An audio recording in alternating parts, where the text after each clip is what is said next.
প্রতি মাসের পূর্ণিমার মতো বৈশাখ মাসের পূর্ণিমা তথা বুদ্ধ পূর্ণিমাতেও বালুরঘাট তহবাজারের নাপিতপট্টিতে জনশক্তি সংঘের শ্রী শ্রী রাধাকৃষ্ণ মন্দিরে খিচুড়ি ভোগের আয়োজন করল মন্দির কমিটি। শুক্রবার সকালে পুজো অর্চনার পর ভক্তদের মধ্যে এই বিশেষ ভোগ বিতরণ করা হয়। মন্দির কমিটির পক্ষ থেকে জানানো হয়, প্রথা মেনে প্রতি পূর্ণিমা তিথিতে রাধাকৃষ্ণের উদ্দেশ্যে বিশেষ ভোগ নিবেদন করা হয়। বুদ্ধ পূর্ণিমার পবিত্র দিনেও তার ব্যতিক্রম হয়নি। সকালে মঙ্গল আরতি ও পুজোর পর রাধাকৃষ্ণকে খিচুড়ি ভোগ নিবেদন করে ভক্তদের হাতে প্রসাদ তুলে দেওয়া হয়।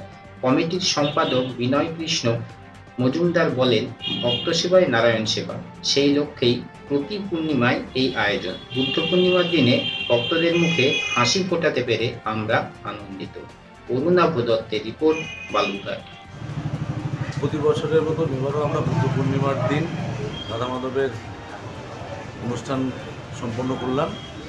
আমাদের এই জনশক্তি সংঘের রাধা মাধব মন্দিরে প্রত্যেক মাসে পূর্ণিমা তিথিতে অন্নভোগ দেওয়া হয় এবং 70-75 জন যে এবছর আমাদের যে সদস্য হয়েছে প্রত্যেকেই আমাদের এই অনুষ্ঠানে প্রসাদ পান এবং প্রত্যেক মাসে যে পূর্ণিমা তিথি তাতেও পূজা হয় এবং আজ এই বুদ্ধ পূর্ণিমার দিন আমরা খিচুড়ি ভোগ এবং আরও ফলমূল এবং মিষ্টি ভোগ দিয়ে আমরা পূর্ণিমা পূজা সম্পন্ন করলাম। প্রসাদ বিলাই আমরা এবং এখানে প্রায় 500 লোকের মতো প্রসাদ আমরা বিলি করেছি। 500 লোকের মধ্যে প্রসাদ আমরা বিলি করেছি।